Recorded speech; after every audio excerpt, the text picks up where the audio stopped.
Sometimes I joke that if our goal was to only maximize profit, it would be so much easier because it would be like so narrow. But at the same time, I would never want to do that. I wouldn't like myself. I wouldn't be happy with who I am. I came across the waste management problem in India. Found that there were close to 4 million waste pickers who live really poor lives. They're working in this waste, a lot of times with their kids because who's going to babysit? And then at the same time, I saw that there was environmental issue with waste. It's causing a lot of pollution. Organic waste causes release of methane. Then there's the plastic problem. And then there was an economic issue. I'm like, hey, this is materials. There's value here. And then when I was there, I learned the things that nobody wants to talk about. And I landed upon this MLP or multi-layered plastic or chips packet problem. There was the black sheep of the family. Nobody wanted to talk about it. The manufacturers don't talk about it. The brands don't talk about it because they make a lot of money using this packaging. The collectors don't talk about it because they can't sell it to anybody, so they just throw it or dump it. And I was like, nobody wants to solve this problem because there's not enough money in it. I'm solving this problem because I want to solve problems and not maximize profit. If I could fundamentally increase the value of this waste that nobody wants,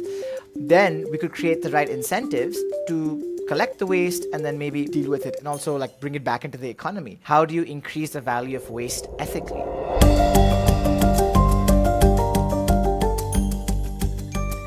Welcome to the Helping Billions podcast, where we explore the entrepreneurs who have aspirations to help a few billion people, not make billions of dollars. My name is Mark Roshevsky, and I am so excited about today's episode. Today, we're featuring Anish Malpani, who is the founder of an organization called Ashaya, as well as the product line that they've developed called Without.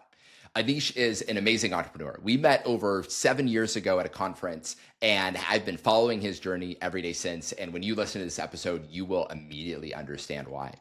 What Anish does today is take previously unrecyclable plastic, employs previously unemployable people, and turns these into products that are helping keep plastic out of supply chains.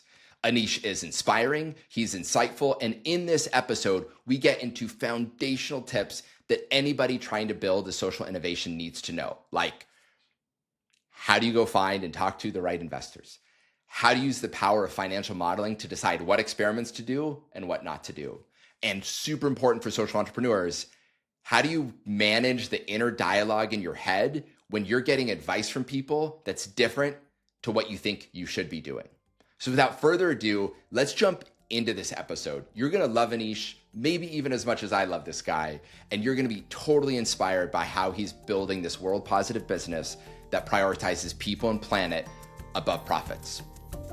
Thank you for joining us. Can't wait to see your comments about this episode. Enjoy learning from Anish. Anish, welcome to the Helping Billions podcast. I am so excited that you're here. I'm so excited for this conversation. How are you doing today? Thank you for having me, Mark. Excited about this as well. I'm doing all right. It's been a peaceful day. In some ways, things have moved in the right direction at work, so that means that I am also feeling good. So I love those days. I know it's late your time, so that's saying a lot. It's early my time, and that's the joys of global work here. Anish, we met over 8 years ago. I might be off plus or minus a couple of years, but you were on the research journey. You didn't yet have the idea that is now Without. We're gonna get into all the incredible work that you're doing, but your journey was so thoughtful. You spent so much time thinking about, I have these skills, what's a problem I can solve? And I want to kind of hear about those like early days of, I'm back in India, I'm researching a problem, and now I'm going to take the leap. What was that like? What did you do? And how did you ultimately end up on the concept of Ashaya? I think if you go further back, if you go back to when I was working in corporate America, I thought that there was I was pretty depressed. I had this perfect job. I was working in finance. I was making a lot of money. As a foreigner, I was trying to get like a green card application in, and the company had applied for my green card. I was moving up the ladder, but I didn't like myself. I thought that I was making rich people richer while making myself richer, but I wasn't doing anything of value. And at the same time, the work environment was a bit like toxic. It was very cutthroat. We had $20 billion of debt when I was working for that company. So I felt like I was becoming a worse person, and I just didn't understand like what's the point of working so hard and not liking yourself and being in the greatest city in the world, etc. And I think that was a really important point because it gave me perspective. I have everything but nothing, which is sounds very like cliche and comes from a place of like extreme privilege. And I feel like that was very important to be like, look, I am super lucky. I'm super fortunate to have what I have, and that means that I should use that privilege to do something more meaningful. I think that's where the journey started. And then I was like, okay, great, but now I don't know anything about impact. I don't know anything about working in India because I wanted to come back to India and solve problems there. And I think that's where also I came across Moving Worlds. My sister recommended Moving Worlds to me 8-9 years ago. Like, Anish, look, you're trying to understand more about impact. You're trying to understand about how to make change happen. And I was looking for volunteering opportunities because I felt like the best way to learn is by doing. And I'm like, and I wanted to spend time in the developing world outside of India before I went back to India. So, and I think Moving Worlds was one of the places where, which helped me find options to work in different parts of the world. So I think that's where the journey started. And I'll pause now. I don't know if you want me to continue, expounding on that or move back to India. But there's one thing I'd love to clip on, right? Because I think, by virtue of the work that I do, I get to talk to corporate professionals all the time, right? And we do often, right, talk about different ways that they can utilize their skills, utilize their place of privilege, help unlock access to some of the assets that they have at their disposal. But you kind of took this extra leap. What was that? Was there a book that you read that got you on that journey? Was it something ingrained from your parents? Like where did that come it's a from? good question. It's a good question. I think there are two parts to it, right? There's the more like rosy part to it, and then there's also another part to it. I'll explain both. The rosy part to it was that I wanted to go to a place where I could maximize the impact that I could have, and that part mean that it couldn't be in the US. Didn't make any sense. It had to be in the developing world. It probably had to be in India because I'm more Indian than I'm anything else. So that was very clear. That was the rosy part. But the part that I don't talk about very often, but I think was a competitive advantage, was that I had no strings that were holding me to any one place. If I was, let's say, married, if I had kids, or if I had a sick father in the country, that would have been guardrails that would have prevented me from, if I had debt, if I had, if I was, so it came from a place of extreme privilege where I could literally be in any part of the world, and it allowed me to be like, look, I can take this leap. And I remember when I went to my parents and I was like, oh, I'm thinking of quitting and doing something more meaningful. Their response was amazing. I'm looking forward to what you're doing next. So like, I've had so much support from everybody around me. It's been no drama, no like, oh, I have to fight against this person to get there.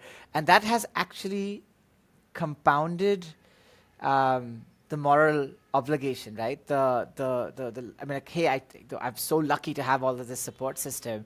Gives me even more of an obligation to use the privilege that I have to solve real problems. And I think many people don't get this, right? So I think that's what made me see like I have to go to the place where I can make the most impact, and it was like a pursuit of truth, which again sounds corny and cliched, but where is that impact? It's not in the US. I feel, at least for me. So yeah, it was very obvious to me.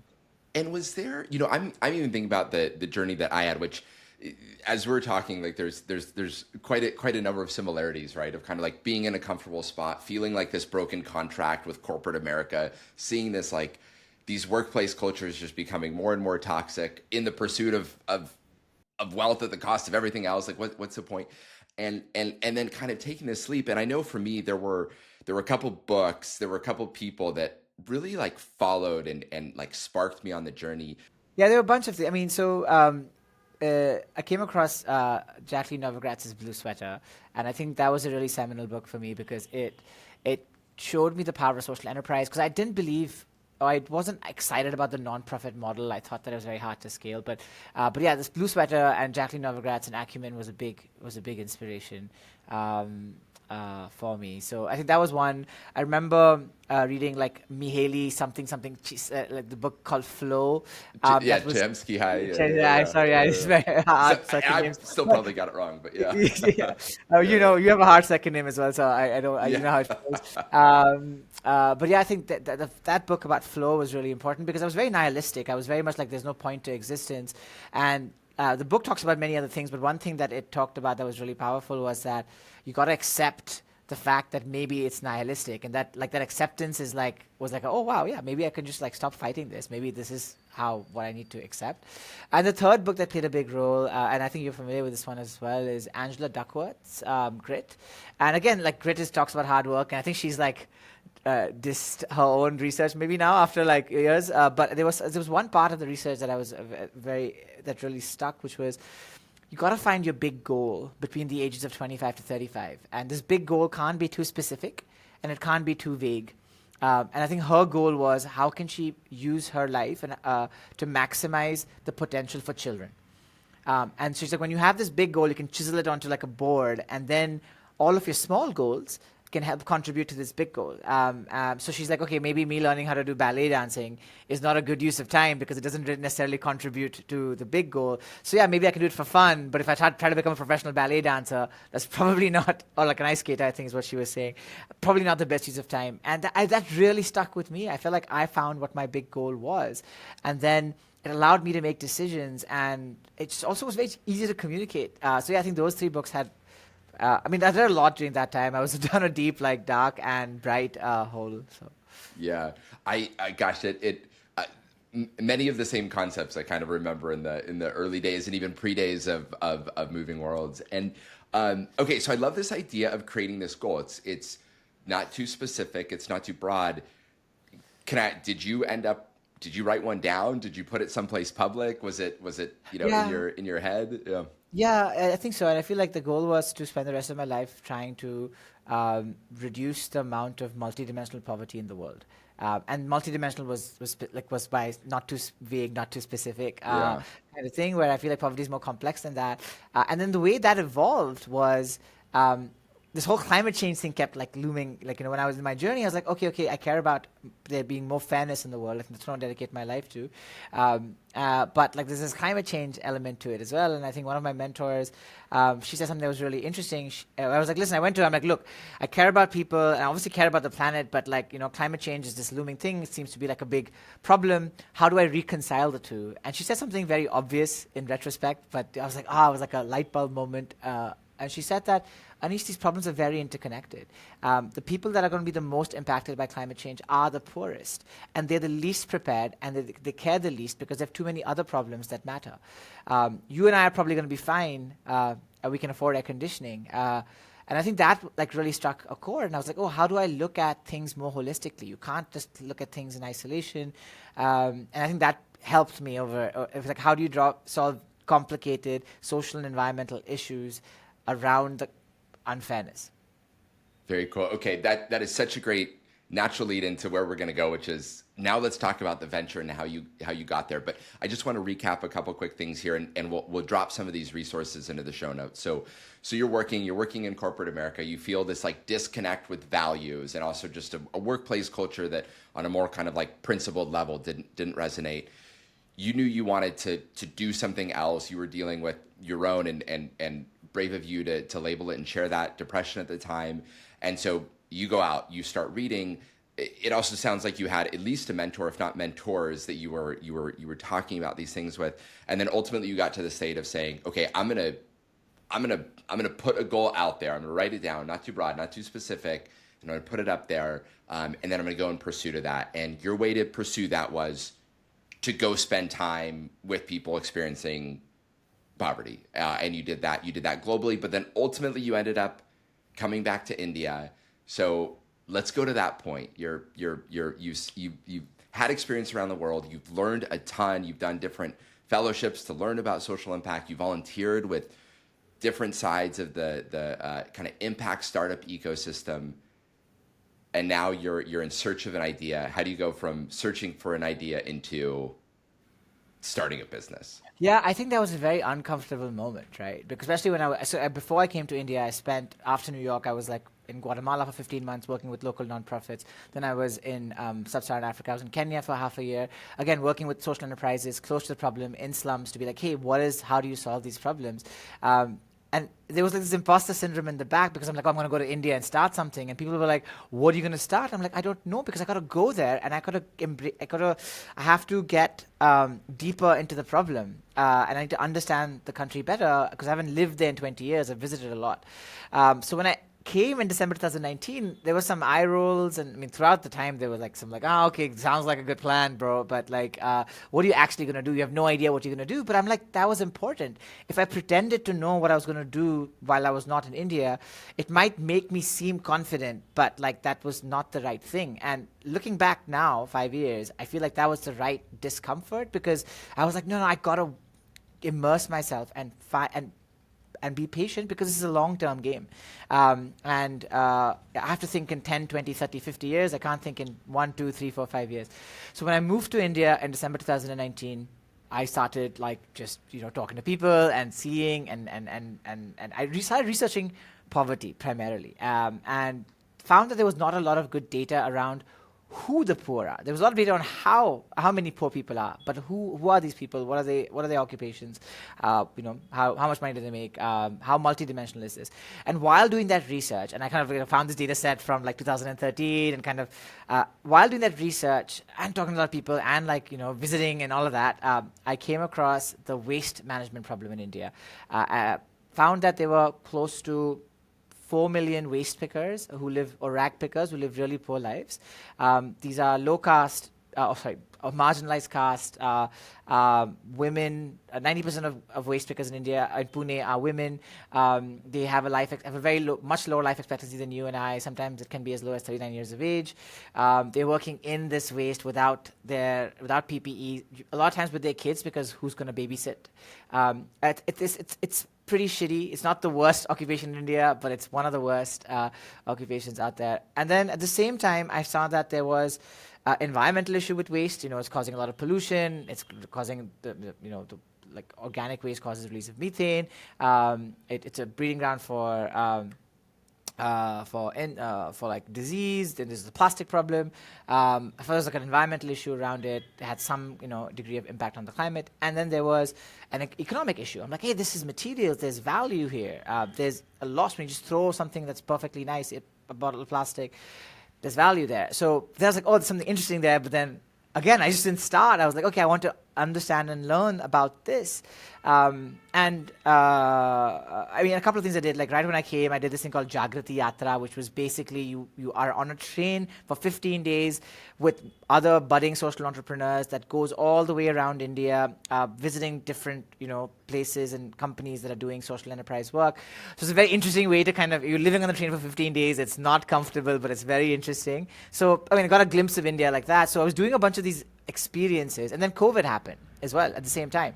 And yes, it sucked, but it was a weird. The silver lining for me was that I got immediately involved in a bunch of relief efforts, right? Because I had time. I was like, okay, I'm going to offer my time and skills to help with COVID relief. And I was volunteering for a nonprofit in a small city. So we had like local activations. So we were doing like food distribution. And again, this became a really good way for me to learn about the country, because it's all about learning. Anyway, so when I found the waste was a problem that I wanted to work on, I volunteered to work for a nonprofit in a smaller city in India. Supposed to be a 2-week project. I'm still on the board like 5 years later, so I'm still connected to them. They're amazing. Learned so much about them. And then when I was there, I learned, like, you really find out the things that nobody wants to talk about. And I landed upon this MLP, or multi-layered plastic or chips packet problem there, because it was the black sheep of the family. Nobody wanted to talk about it. The manufacturers don't talk about it. The brands don't talk about it because they make a lot of money using this packaging. The recyclers don't talk about it because there is no way to recycle these multi-layered packaging packets. The collectors don't talk about it because they can't sell it to anybody, so they just throw it or dump it. And I was like, nobody wants to solve this problem because there's not enough money in it. So I was like, I'm solving this problem because I want to solve problems and not maximize profit. So that's what led. I mean, obviously I talk a lot, so Mark just cut me off. But yeah, that was a long story as to how we went to. I love it. And so in just a moment we're gonna actually go into that. Then how do you turn a crazy idea into something that produces revenue and impact? But there's something that you said, and I want to actually dive a little deeper on this if you're okay with it, because you mentioned that you'd gotten advice from people as you were going on this journey, right? So you spent time in Central and South America, you spent time in Africa, and some people were just like, hey, just go to India and do the thing. And then in India, you're like, hey, I'm going to do the thing. And people are like, but you don't even have the thing to do yet. Like, what are you doing? And I don't know if you would remember this, but I actually remember when we met, which was at the SOCAP conference. I think you had already participated on the Moving Worlds platform. And I was speaking on a panel with another very successful Indian entrepreneur, and you would come up to us and you would ask them this question. You're like, hey, I have this experience. I'm thinking about going to Africa, or I'm going to go back to India. And his advice was just go to India and start it, right? So his advice was different. And I don't know if you'd already decided on Africa or not at the time, but you ended up doing, and he was a smart dude, and he had success. And I can tell you, one of our most successful ventures at Moving World, I went to somebody that was closer to the industry, that knew more than I did, and I told him the idea, and he told me it was a bad idea, right? And so this is one of the things that I think we encounter a lot especially as social entrepreneurs, right? Because you're balancing not only profit, but impact, and your impact on your employees and your end product. And you get advice from people who know more, who are very smart, who have more experience, who have more success. And then there's this like internal dialogue that you have to go through that's like, I don't think they're right, but that person's smarter than me. It's crazy you remember that, because I do talk about that incident. Funny. It was very like, it messed with me, because he was like, because I kept poking him. I'm like, hey, please give me some feedback. He was trying to be nice, but I was like, no, cut the crap. Just tell me the truth. He's like, you know what? If you really want to solve problems in India, friggin' go to India. What are you doing here in Guatemala? Why are you going to Africa? And it really hurt, because it felt like, oh, I'm just like kind of, messing around, or just kind of like delaying the inevitable. But 5 years down now, having started, and like 7 years after that, SOCAP. And yeah, it was your panel. I remember it was your panel. That's when I met you for the first time as well. So 7 years down from that day, I think he was wrong. But at that moment, he wasn't doing it. He wasn't saying it from like a place of like spite or anything. He was saying it from a place of like what he thought was correct. Yeah. But I think, and I can say this with confidence now, because back then I was like, no, man, I don't know that. Well, maybe he's right. Maybe I'm just being an imposter. But this is a very patient game. And like 5 years into this, I have no regrets about like, should I have learned more about the space? Should I have talked to somebody else? I wonder what's happening in Nairobi. I wonder what's happening in Sub-Saharan Africa. Maybe it's worse in Sub-Saharan Africa than it's in India. Maybe it's better. And I feel like I got a lot of these things out of my system. So when I came to India, I was super prepared. I'm so dedicated and committed to my work. And I also felt like I learned so much from other people's experiences. And I think like the social entrepreneur I worked with in Sub-Saharan Africa was going through her own journey, and she opened up to me in a way that I would have not gotten a chance to. If I just interviewed somebody, they're not going to open up. They're not going to tell me that, those are real. Because if I'm volunteering my time with them for 6 months, for 3 months, she is like opening up, right? So that kind of experience you don't get. And so when I was in India, I felt a lot more prepared. Small things like, how do you organize your files? How do you make sure that you're keeping track of things? How can you be holistic? Don't make the same mistakes that everybody else is making. Don't be like so dependent on grants, because then you start making decisions that are not financially viable, but you're doing them because you want to get a grant. I think. And I met him. I met this gentleman recently in India at an H&M Foundation event. And I told him, I'm like, so 8 years ago, you told me to just go to India and do it, and here I am doing it. It's like a full circle of sorts. But yeah, I mean, and I think and that's the other thing I learned, that like what he had said was important, because it made me question my assumptions, and then be like, no. Let's stick. I mean, I think I know what I'm doing, and I think it worked out. I think in the long run, it's worked out way more. And like, I was in Nairobi recently for a fellowship, and I spoke to some of the friends I'd made there when I was there. And I feel like when Without has to grow to Nairobi, I already have somebody I know who would be interested in multiplying this, right? And I feel like I have an understanding, a taste of the idea there. Obviously, I wouldn't. It's not perfect, and there are like 150 countries in the world, but Yeah, it really prepared me to start, and I feel very prepared, and I feel like I'll find out in the next year if we're going to be successful or not, because we're at a very crucial part in our life. So all of this could be, maybe he's still right, all these years later, and I fail in the next year, so I don't know, we'll see. We'll find out. Yeah, I feel like that's the social enterprise journey, is like, this next year is always the most important year, right? Like this is where we decide if we make a break. Yeah. But I think you said something, and I just want to highlight it, because I think like it really resonated, is it made you check your assumptions, right? And I know I've kind of felt this way on the entrepreneurial journey, where I'm like, I'm at a low point, or I'm having this like real hardship or something, and I'm going to this person, and I just like, my wish is I just want them to solve the problems, right? Like right now I'm raising a 2-year-old, right? It's like, he comes to me and he's like, I don't know, crying, right? And you're like he comes to you because he like, I am going to solve his problems. I'm going to put food into his belly, and everything is going to be better. And I mean, it's an extreme, but I think sometimes, like as an entrepreneur, like it can just be such a hard journey. And you go to these people and you're like, I'm going to tell you this thing, and you're going to give me the answer, and then my problems will be solved.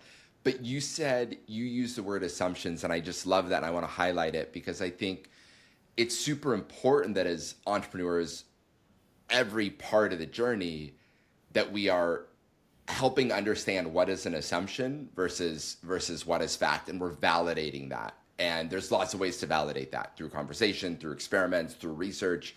And just in hearing you talk, the amount of curiosity you have about self, about industry, about entrepreneurship. But it seems like, and I imagine there's a lot of like inner turmoil, because you're probably in your head thinking about these things a lot. But that also, I think, is what's leading to success here, is this like very analytical view of developing a hypothesis. I'm getting different facts to validate it and go forward. Yeah, 100%. Yep. Okay, let's go forward in the journey. You decide this is the problem, and now you're going forward, and you're figuring out a business model. What was that like? How did you go from, okay, this is the problem, to, and my understanding of the solution here, right, is like, in order to solve this, you had to rely on some chemistry and engineering that you yourself don't know how to do, right? So tell us more. How did you go from this is a problem to here's a business? Yeah, so I think, by studying the problem for so long, you kind of try to understand it. And it doesn't happen overnight. You can't just read a book. It takes time. And while, when I found the problem, I also found why it was a problem. It was the multi-layered packaging, or MLP, or chips pack, was a problem because it had multiple materials stuck together, and that's why it was really hard to recycle. And also had a layer of aluminum on the inside. So then I was like, okay. And they're like, the reason why we don't collect this, some of the waste pickers I spoke to said, is that because we don't get any money for it. So I was like, oh, interesting. So if I could fundamentally increase the value of this waste that nobody wants, then we could create the right incentives to collect the waste, and then maybe deal with it, and also like bring it back into the economy. So that became our goal, and that was our mission 5 years ago, and it's the mission right now. How do you increase the value of waste ethically? And then we also were like, okay, there's a big population of waste pickers. How do you formalize and incorporate them into the supply chain, make sure that you're being socially inclusive and socially empowering, because that's really important as well to what we do. And then I was like, it's technology that's going to be able to do this. It's not some non-profit model or some special system. It's like, no, it's friggin' hard chemistry technology that needs to do this. So then you're like, okay, how do I solve the problem? So again, very first principles thinking, right? Like, what's the best way to increase the value of this waste? It can be magic, it can be anything, right? As long as it's ethical and legal, that's how it started. And the first person, and I think, as an entrepreneur, you said so many things. I have so many things to say about entrepreneurship. I'm like, my number one advice to most people is that do not be an entrepreneur, right? It's the hardest thing. Like, why would you do that? Like, would you get on a plane that had a 90% chance of crashing? No. It's dumb. So please make sure that when you get on this plane, you know what you're getting yourself into, and you're not getting in there just to be an entrepreneur. You're getting in there to solve real problems, and you feel like the current solutions that are out there, the current people that are trying to solve it have not figured it out, or they're not doing it the right way. And also whether you have the ability to handle a plane crash. And guess what? This is not a fair race. So people have unfair advantages. Some people are scientists, so they don't need a degree. They don't have to hire a scientist. My unfair advantage was that I had capital that I could invest in this. And I had $200,000 of mine and my parents' money that I could invest into this risk-free. Most entrepreneurs do not start off with that. And that's why we also chose to be like, look, the first thing I did was hire a chemist, right? With a whole ambition, hopefully, that he would be, a co-founder of sorts. But most importantly, I was like, how do I hire somebody? And I wanted a big pool of applicants, right? So I didn't want to convince them of the vision. I was like, I'll pay you a fair salary. I'll de-risk it for you. Whereas, it's and I can do that. But many people can't do that. So that's what I did. Found somebody who could help me with that, and then the two of us got into a room, literally with 2 desks, 2 chairs, and a packet of chips, and we're like, how do you increase the value of this waste? And I think that's how it's. So that's how. So it always became like, how do you marry economics and chemistry, right? Because just because it works doesn't mean that it's economically viable. So when my background is in finance, I kept like balancing those two things. Yeah. Okay, I want to come back to business model, but you hit on something else about like this kind of failure, right? And I think that's actually something that, when Caroline and I were talking about the podcast and the concept here, that's what you said is like one of the reasons why we want this podcast to exist, like why we're having this conversation, right? Is because the hardship and the toil of this journey is real, right? And to your point, 90% of entrepreneurs fail. And I know like different data sets, different funding mechanisms, like, people might be like, no, it's not that it's but like the point is like the majority of these initiatives fail. And I have seen personally, like I live in Seattle, right? It's a hotbed for startups. The people that have started their startups to make money and have gone on to and have raised huge Series A and like have been heroed in the news for that, their journeys through entrepreneurship and how it impacts their friendships and their family and their own self, I do believe is fundamentally different than how it picks on social entrepreneurs. And I actually think that emotionally social entrepreneurs carry more weight because it's not just the success of the business venture, but it's the care for their employees, the care for their communities, and the care from the stakeholders, and with just like this like growing heaviness about like the intensity of like the climate issue, waste in our ecosystem, and more. And yet, this like sense of purpose that is just so much more valuable than profit, right? Where the sense of like every day I get to look at myself in the mirror and say, my family would be proud. If there's future generations after me, they would be proud. I can go around and like people can say like, you're solving a problem that needs solving. If you're getting onto that plane with a high chance of failure, right? Maybe that's the thing that I have the virtue of like layering on here as from our work supporting thousands of entrepreneurs, in that like make sure it's also going to a purposeful like destination, right? And that purpose is not just profit. Right. Yeah, and I think I said you're right. You're so right about this. I feel like sometimes I joke that if our goal was to only maximize profit, it would be so much easier because it would be like so narrow and you like kind of just do that. But at the same time, I would never want to do that. I wouldn't like myself. I wouldn't be happy with who I am. Also, I feel like, again, social entrepreneurs definitely, I think we have like the beauty of purpose. But even I think if you look at the top entrepreneurs in the world, most of them have not chased profit. They've chased problem solving. It's a different kind of problem. Maybe it's not as socially relevant, but it's still problem solving. And then money has been, Bezos says this, right? Like if you're a missionary founder, that's where change comes from.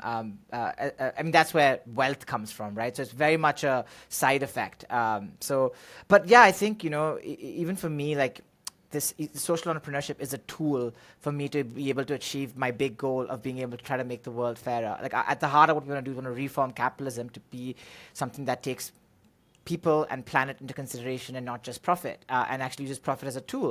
And I think the best way to do that is obviously policy, but I feel like changing policy is really hard, and it takes a while. So I feel like if we can build an organization that does that against the tide in many ways, then it becomes a case that, look, because I don't want to say I'm anti-capitalistic. Capitalism is great. It has helped us to do this. We wouldn't have been able to do this without it, right? And it has a lot of positives, but nothing is perfect, and we should be able. I think it's come to a time where we can be a bit more sophisticated about it, and we want to. And I think it'll happen. But somebody has to push the needle, and I think that's where I see my long-term vision as well. But yeah, that purpose, like I'm so much more it's super hard. I don't have a life outside of work, but I'm very content. Like I like myself, I like what I do, and I think this is also really important. And I mean, just as a last side ramble, that I'm not doing this. I'm not doing this, and I don't know how you think of it. But I don't think I'm doing this to be the hero, right? And I think this happens a lot to social entrepreneurs because you get so many pats on your back. So doing such amazing work that it sometimes can get to you. Like, look, I'm so cool. I'm doing such amazing work. But the truth is that I'm doing this for my sanity. And I think it's the most selfless kind of selfishness. And that's important. And I feel like the problem has to be much bigger. The solution, the work has to be much bigger than me as an individual. And how can I be a vehicle to get that? And so, I think that's really important to keep it sane, because it's very hard to get negative feedback also, Mark, because everybody's like, oh, you're doing good work. I don't want to be the asshole who's going to tell you that, that, right? Like, it's much harder. It's much easier to critique like a digital gold platform than it is to critique a social enterprise, right? So, lots. Well, there's lots that you just said there that resonates. Yeah, and I actually think and I'll mess up the quote a little bit, but it's a Gandhi quote, right? And it's like the most selfish thing you can do is lose yourself in the service of others. Something kind of along those lines, right? And I think, but you hit on a really, really important point that just like resonates with me a lot, right? Is like finding that purpose motive, putting that front and center, staying on that, and staying committed to that. I think that's where we see successful entrepreneurs make it through the challenges of the times as well. And it's some of the research that I know I've conducted as well is the mental health toil on social entrepreneurs is indeed higher, but this like sense of fulfillment is like just way higher than profit motivated. And it's like you hit on an interesting thing there too around I don't know, let's call it the ego. Like why do we do this? And then why do we get on a podcast and talk about it, right? And it's like, and you said something that is so important. So I just want to amplify this is if we want to shift the capitalist system to prioritize people and planet above profits, I'm still of the belief that we need more case studies, right? Like we need more proof points. And I see that. And I think that's the importance of the work that you're doing. Honestly, it's a big motivator here for this podcast is we want to show how profit is a tool to protect people and planet. And we need more case studies. So with that, let's get even into your business. So I'm going to fast forward us a little bit. So you hire a chemist, you're thinking through, eventually you find a way to turn MLP, so these like chip packets, into a product. And please correct any misunderstanding of the business at that time. I know it's a little bit different now. We're going to talk about the shift.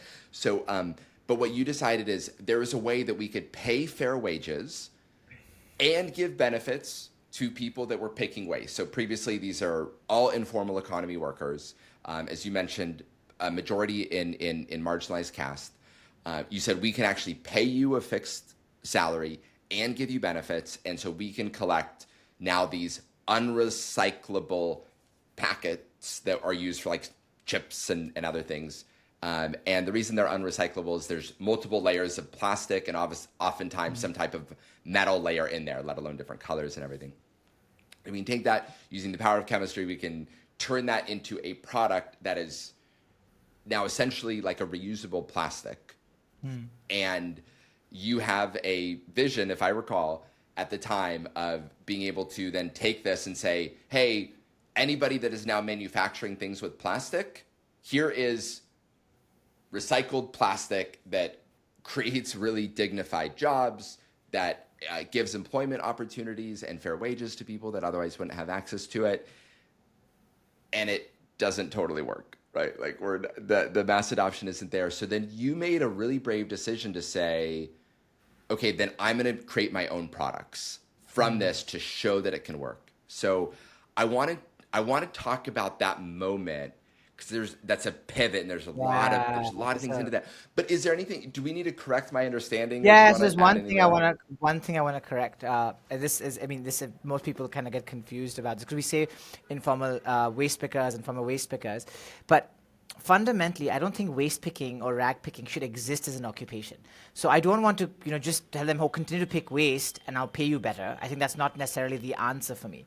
So what we do is we take these former waste pickers and informal workers, sweepers, because also a waste picker doesn't have one job. Generally, a waste picker has many jobs. They're cleaning houses, they're doing this, they're running errands here, they're half an hour, they're going to a different company to make chai.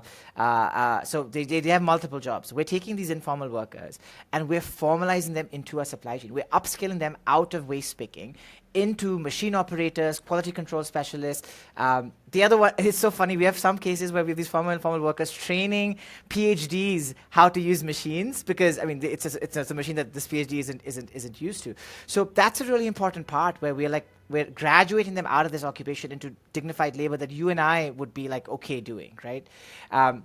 So at the same time, we also try to buy our waste directly from waste pickers so that they can get as much value, and we try to pay a fair price for it as much as possible. But for me, the long-term game is not to just continue the status quo of waste pickers as you continue picking and I'll continue paying you. It's like, because we're already having better collection systems, they're going to be like the jobs are going to be taken away, right? They are going to be formalized, and they're not good jobs. So instead of like squashing them, how can we include them? And I think that's the difference that we're trying to do, and I think that's a really important distinction in the work. So they are part of when you come and visit us, hopefully in the near future. My goal is that you won't be able to easily distinguish between who was a former waste picker and who wasn't, Cool. right? And I think that is game changing, right? Versus just trying to be like, so I said, maintain any sort of status quo or slightly improve the status quo. It's also hard because you can just hire somebody who can do that, and so we pay 2.5 times. And we don't pay 2.5 times just because we want to be cool, because we think it's like the living wage. So that's a clarification. And then the other part is I think the point is like, how do we choose to go to product and not stick at material? Yeah, I mean, I can talk about that. Everything is so complex, and and there's so many like decision points before you make a decision. But it was just volume, Mark. Like even if we could sell the material, we were only producing 1, 2, 3, 4, 5 kilos a day, and that was just not enough material to be able to sell to anybody to survive. So it became the obvious choice for me to go vertically up, because selling 500 sunglasses, which require 20 grams each of material, was much more realistic. Most people I know were like, "You're an idiot. Why are you doing product? It's so complex." Da, da, da, da, da. And these are not like the haters, because you don't listen to haters, because that's just like that. They have bad intentions. It's the people who love you who are like, "You're being an idiot," right? That's the part where you're like, it's really, really interesting, because they're coming from a place of like goodness, and they're not like, they're just telling you they're not saying they're an idiot, but like, this doesn't make sense. You're just entering into a different world.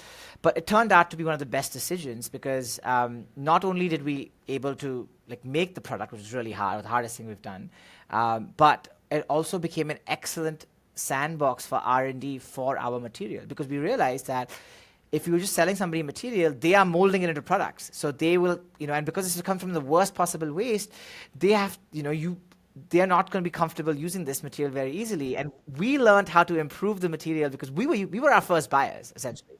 Right, so as you said, it became a proof of concept, and it just made us so much better at what we do.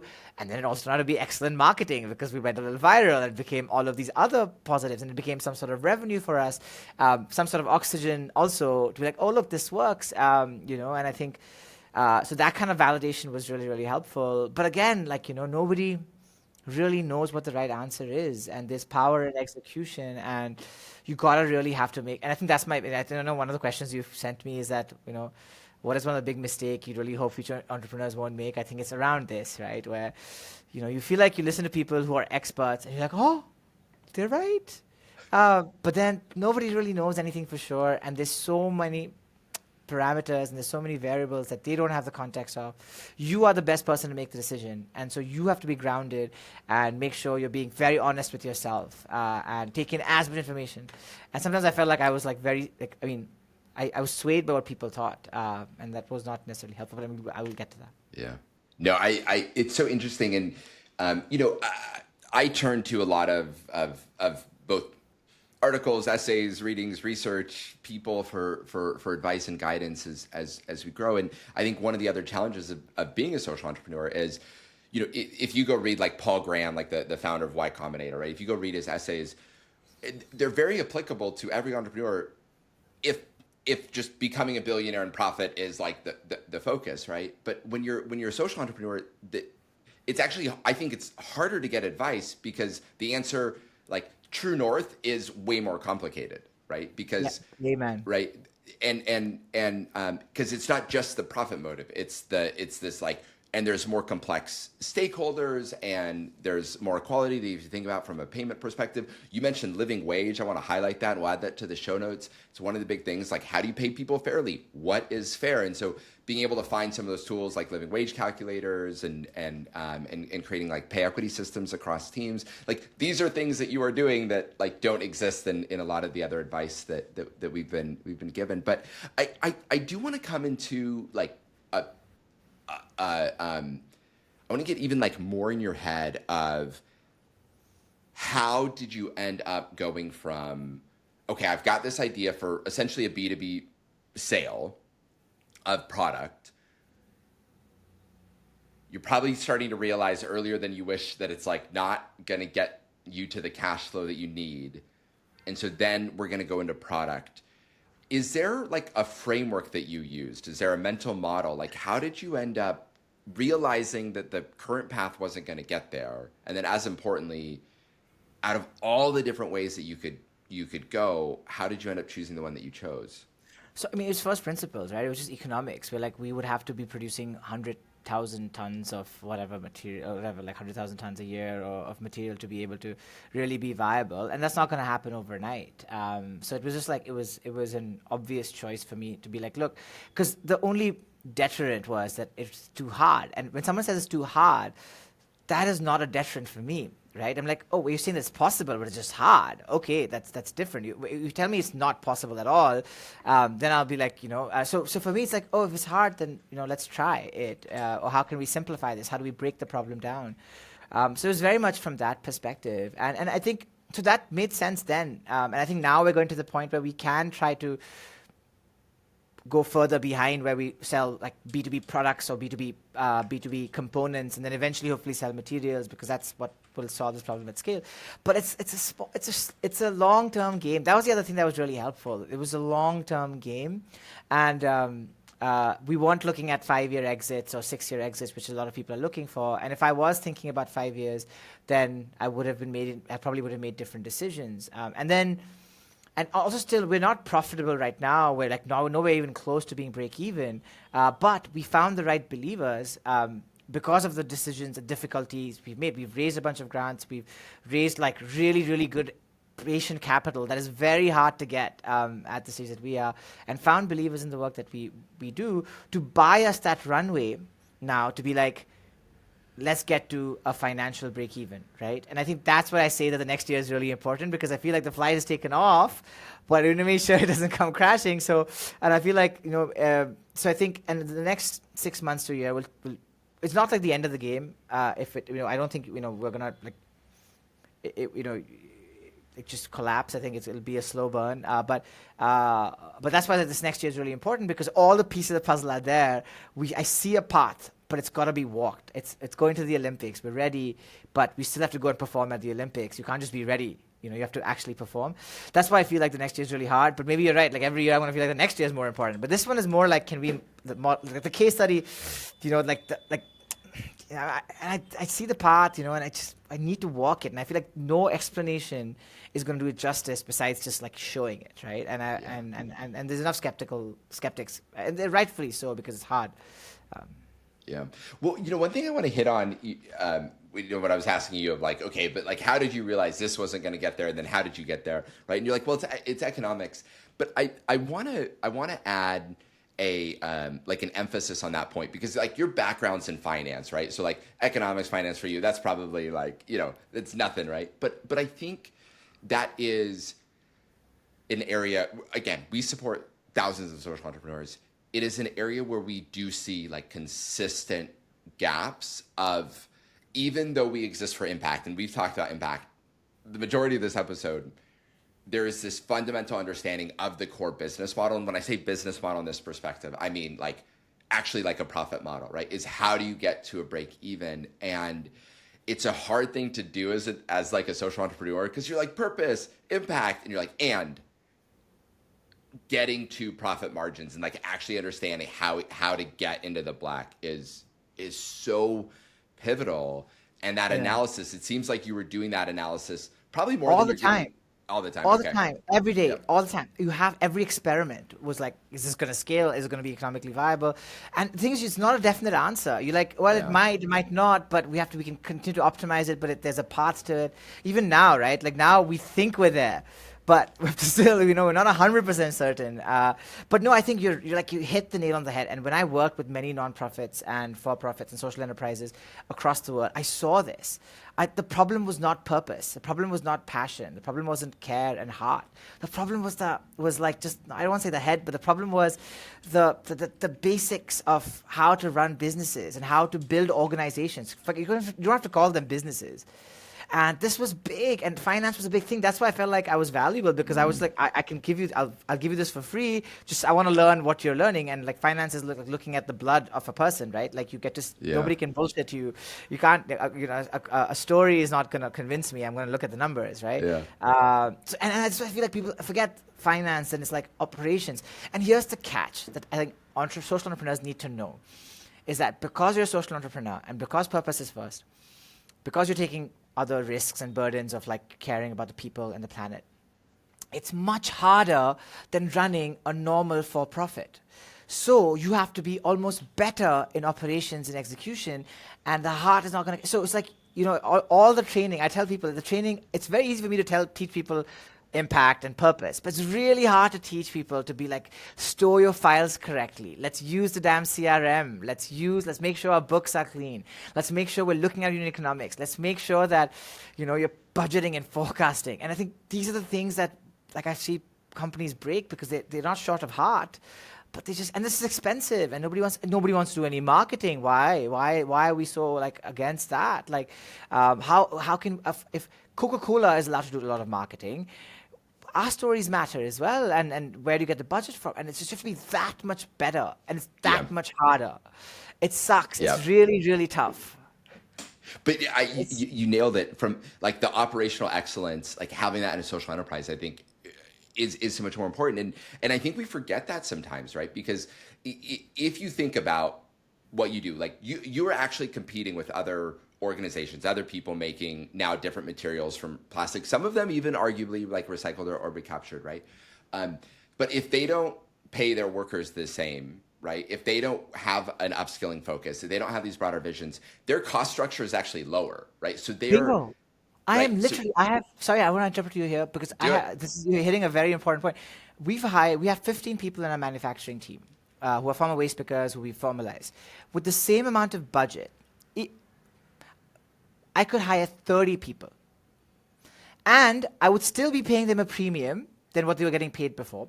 I would still be giving them health insurance. That's twice the labor. Yep. That's what I'm competing against. Technology, AI, computation, all of this has to help me cover that gap. Right? That's the burden that I've taken, because I don't have to do that. Then here's the catch. Here's what's interesting. In the short run, there's no business case for this. It's my morality, or our morality at Without. In the long term, there's potentially a business case for this, because we think that there should be lower attrition rates. There should be higher loyalty. There should be higher knowledge transfer and consistency. And that will make it. But then nobody's thinking 5-10 years down the road, right? And I mean, my runway is in 5 years. It's like 10 months. It's 12 months, right? So it's tough. Sorry, I'll stop.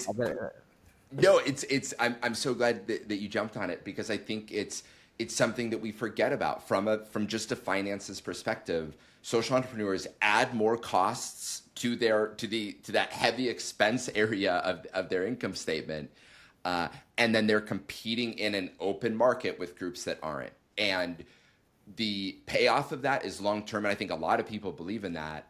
But your success is measured by what happens, next quarter or next year if you're lucky, right? And so I think it's a real challenge. And so this ability to be extra operationally efficient, to be like extra in the details, it's especially for like builders, it's hard to think about optimization early. But it's a trend that I'm seeing in these conversations is that the entrepreneurs that take operations seriously from the very, very beginning are the ones that are still in business, years later, and it's hard, but it's critical. Is there, I don't know, in terms of operational excellence, no worries if nothing comes to mind, but is there like, I don't know, is there a book, is there a resource, is there a thing that you've been like, oh, the thing that's helped me get operationally excellent is blank? I think that my unfair advantage, one of them, besides having capital, was like understanding finance. And I think, there's no excuse if you're an entrepreneur to not get finance. Like there's no way, you have to understand it. And not like accounting. Accounting is basic. Finance is like looking at the numbers and then knowing how to project and knowing how to think like 6-12 months in advance, budgeting, forecasting. And I think because that's like all operations are based on numbers. They're based on and if you don't collect data, then you're not going to be able to be efficient on it. So and then finance just connects everything. Because finance is in the end, all of your inventory, all of your sales, all of that comes into your books, because that's where everything is.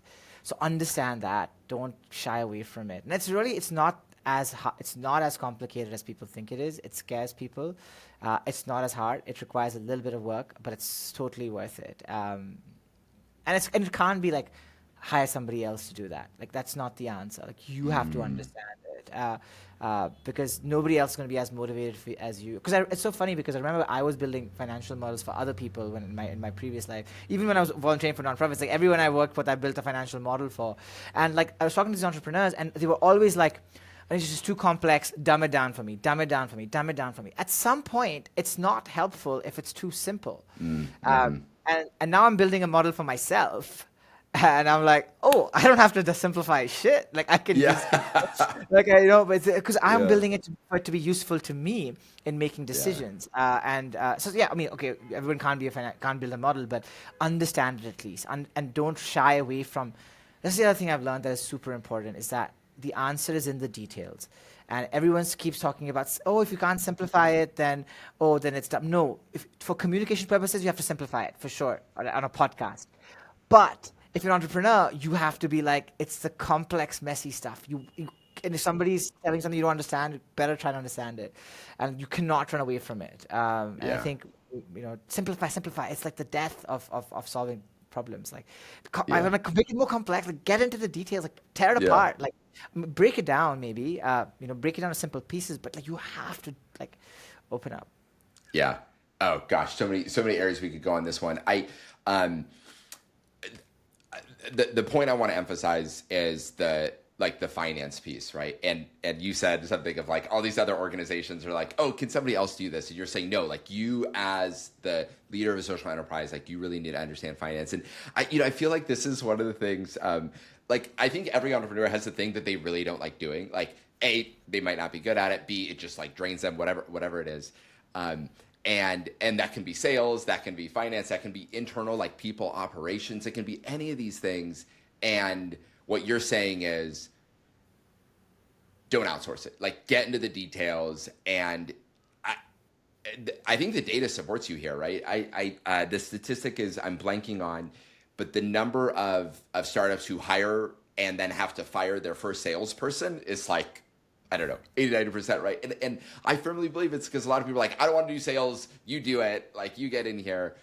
But until you're in the details, until you know how things work and operate, until you can almost create some like standard operating procedure of that, and that's true for sales and creating a better culture and your finances. And I think that's a really important highlight. And to your point around like simplify, I feel like investors, customers, like different levels of buy. Everybody's like, oh, simplify it more. And you're like, AI can do that now even easier. Yeah.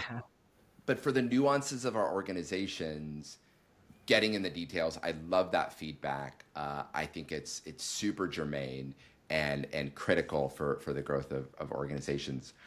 Sorry, Is there second do thing. The one thing please? where so first of all, I'm okay with you outsourcing it, but understand it. Like, you can't just like rely on somebody else. Like, you need to like understand it. From a finance perspective. Sales, you shouldn't. Like, I get that.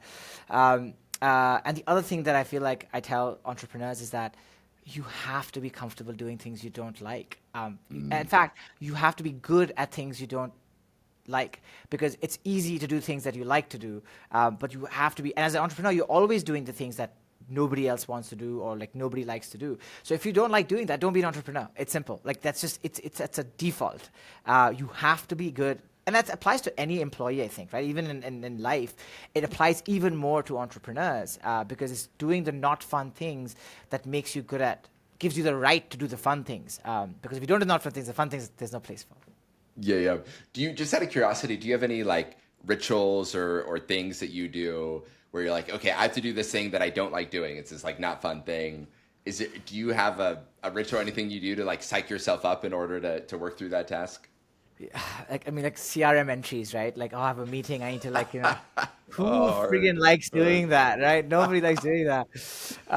So it's like, I mean, now obviously with AI Firefly stuff, it's helpful, so you can automate a lot of it. But like, then like, just it's like getting into the zone, listen to music. It has to be instrumental techno. It cannot have words in it, and it's just like suck it up and do it, right? Like, that's like, and then it becomes a habit and stuff. But like, then you just have to like, and it's like you're constantly learning how to find the right time to do things. Like, when is your mind the sharpest? Like, organizing time is the most important. And then you're like, okay, when I'm not, like, I also know that at 10 p.m. at night, I'm not going to do certain things. I'm not going to analyze my cost structure.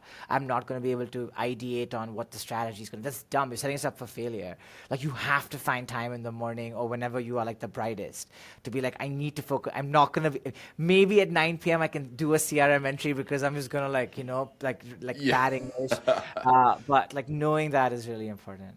Okay, yeah. So being really thoughtful about your like the big tasks ahead for the week. Like, when am I going to do some of these things? When I do the deep think things, when I do some of the maintenance things. Yeah, that's really helpful.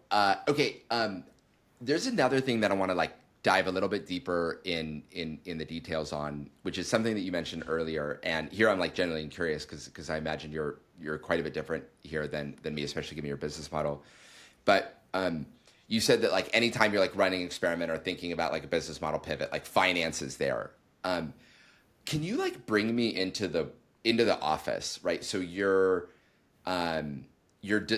designing you're thinking about different products, right? You've probably got some ideation space happening, whether that's, I don't know, whiteboards or documents or team meetings or something. So you were coming up with the different ideas of how you could do it.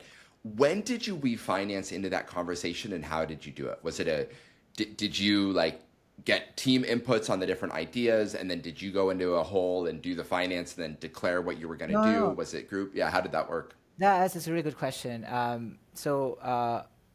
think most people understand it if they spend time on it. So, like for instance, for us, when we're doing experiments, we use chemicals. And so the chemicals cost money, and we know what the rate for the chemicals are when you buy them in small quantities and buy them in large quantities. And we know, and we have a high level unit economics in our head, or like detailed unit economics in our head, but we know what the high level costs are. So then you're like, okay, if this material is to sell for 100 rupees a kilo, or let's say $1, if the raw material itself costs me 60 cents a kilo, I'm kind of screwed. I mean, if one of the raw materials costs me 60 cents, it's just like there's no point even attempting that. There have been times where we've done experiments that have been successful. This was in the early days where they're like, oh, it's successful. And then I'm like, okay, but for 1 kilo of material, you need 10 kilos of chemicals. That's going to cost me $8 to make $1. It's like, guys, like this is like a pointless experiment, right? And then it clicks. Then you have a baseline. Then it keeps getting reinforced, and then your team gets it. And then they're doing calculation, and then they're going one step ahead. They're like, "Well, we should take into electricity." And I'm like, "Well, no, electricity. We can. I don't. Let's do that. Let's not do that right now. It's more complex." So it's like it's somebody like somebody has to get it, right? And again, this is like as a founder, and most founders, I think, I'm sure you also, you'll get this, is that you just have to know your business inside out. There's no part that you can be like, you might be able to outsource it, but like you need to understand it, because especially what we're doing something across like the entire supply chain, right? From collection to like making sunglasses, to website, to marketing, to design of the packaging, to like the Shopify cart, to like the chemistry, to the molds, to the molecular, like to the pump sizes and the vent sizes and the valves. It's like all of these things. And you, like, as a founder, like the value that I bring, I think, to some extent, is like you're connecting the dots from across the board. So if you don't know the inner workings of all the dots, then it's an issue. And I think economics again brings all of that together. Yeah. It's such a good thing, and you mentioned details like a few times in the podcast, and I know it's something that I think is super important. I've seen a lot of entrepreneurs not like the details, like that's somebody else's problem, and they escape too far out of it.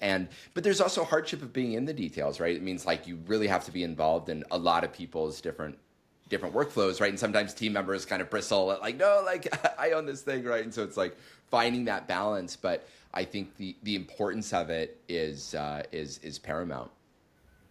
Yeah, it's like just like you're constantly, you're zooming out, zooming in, zooming. Like in a day, you're doing like, I'm having a conversation because one of my workers is in the ICU, and the next minute I have a conversation about a new logo design, right? Yeah. Like it's just. And then one time I'm having a conversation about with an investor about strategy, and the next time you're talking about this decolorization catalyst that we found, which is like super micro, right? Like so, you just have to get like, and it's muscle. It's like the first push-up you do. If you've never done push-ups in your life, the first push-up is really hard. So you're like, oh, I'm never going to do push-ups again. But then by the time you get to the 10th push-up or the 20th push-up, it becomes, and I think the mind is like that as well, even in something as abstract as this. Because I think I used to feel like, oh, I should get this instantly. But it didn't. It took time. And I think that's called building work stamina. I think that I tell a lot of the people who come here is that it's not going to, it's like push-ups, man. Your first push-up is really hard. Your first pull-up is like really hard. So, you actually beat me to a follow-up question. I was going to ask, like, what do you do to prepare yourself and to get better at kind of going and switching from these tasks? And that's how you view it, like as exercise. Like, hey, I just got to get better at it. I just got to get stronger. I got to keep doing it and train for it. And that's what that's why it all goes back to your motivation, right? So that's why when you start what you do, make sure you're doing it for the right reasons. Like you want to solve the problem. Like I feel like I'm very strongly motivated towards what the problem that I want to solve, and that drives me to be particular about things. Drives me to care. And then if I care, I have to be involved. It's like I have to jump off the plane, get on the plane, I have to keep doing that, right? And so it becomes a necessity. But if I feel like if I didn't care about my job, or if I didn't care about this work, I'd be like, who cares? Like, I'm just gonna. So it's like it all comes down to your motivation. So before starting, you have to make sure you're doing this for the right reasons, and you're ready for it. Your family, your wife, your friends are ready for it. Because it's hard, and then you're doing everybody a disservice if you're not ready for it. And the biggest person you're doing disservice to is yourself. Because I've seen so many friends end up in debt and end up like with broken marriages and and it's just like, you're like, yeah, dude, like, like that's the game, and it's like, you knew that, like now it's like, there's no excuse, right? I mean, obviously it might still happen to me, but how do you minimize the probability of failure? I think that's really important. Identifying the failure points. It seems like you do quite a bit of analysis on the economic side to and you said something in this. Yeah. I remember talking to you once. You're like, Anish, I was asking you about a question, and you were like, Anish, regret minimization is a thing.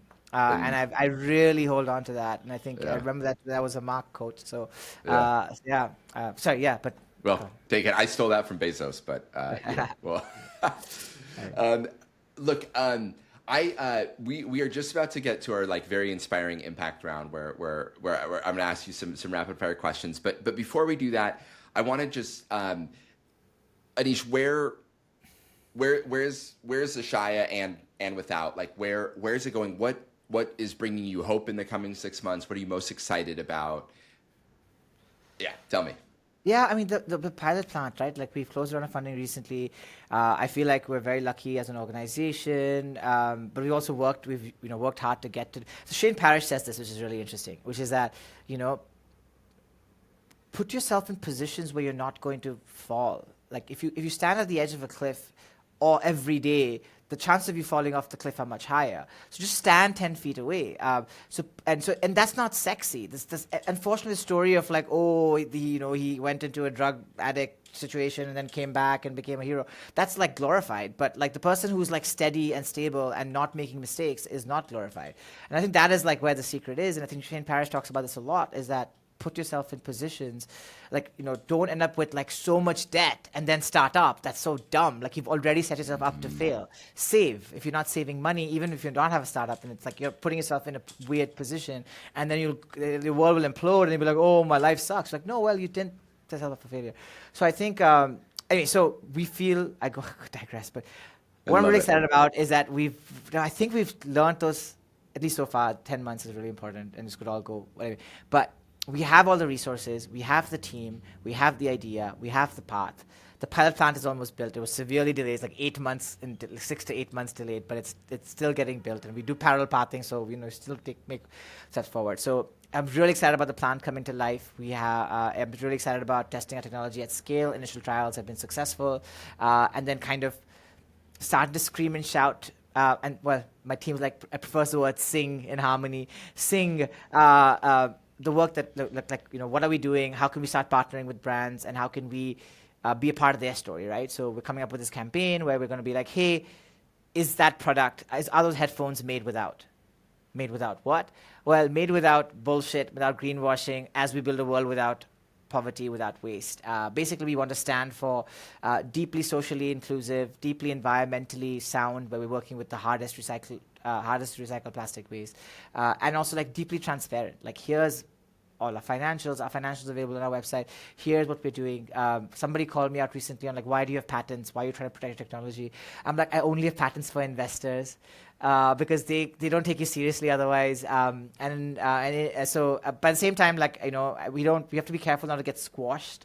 But it's very easy in India anyway to hack patents, so it's like not necessarily a good thing if I really want to be protective about myself. But we don't really care if somebody copies us. Like, great, it's a compliment. But we do get patents because we get credibility, and it becomes a hedge because maybe in 12 months we have to raise funds and we don't have enough runway from like revenue. So then technology allows us to raise funds.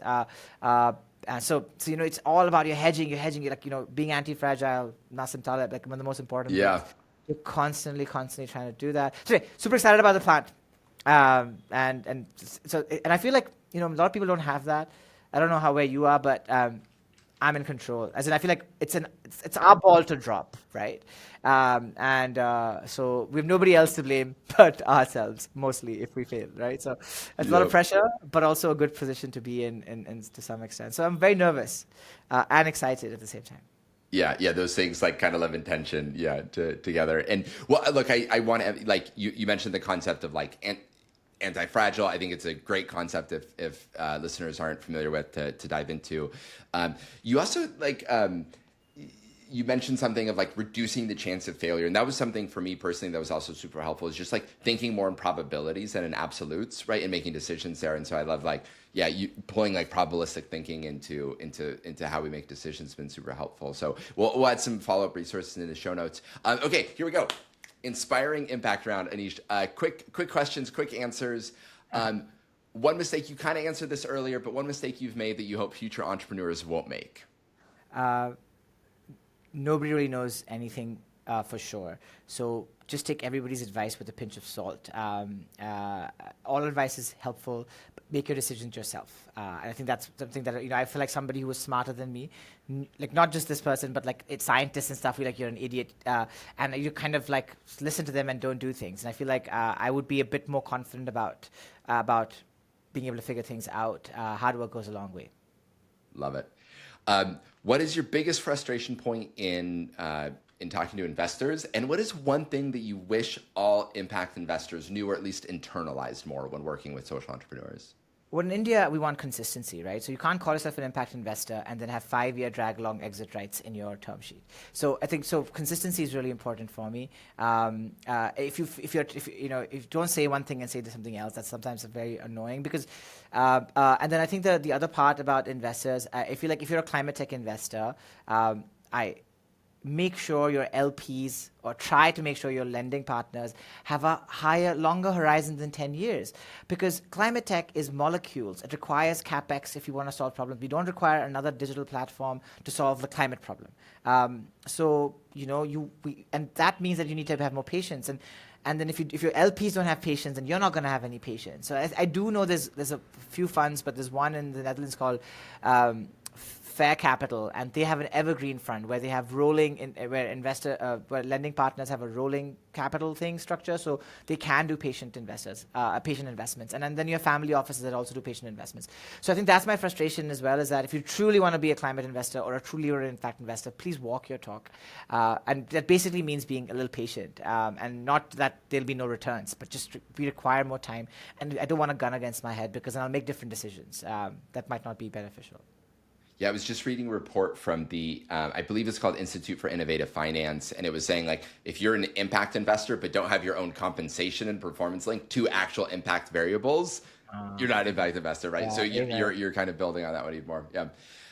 Okay, what is one leadership or management skill that you wish you could turn on that would make you a more effective team leader? Talk lesser and be calmer. I wish like I can just do that. I feel like there's some people who are calm and say less things and are more impactful. I just blabber, like in this podcast, like.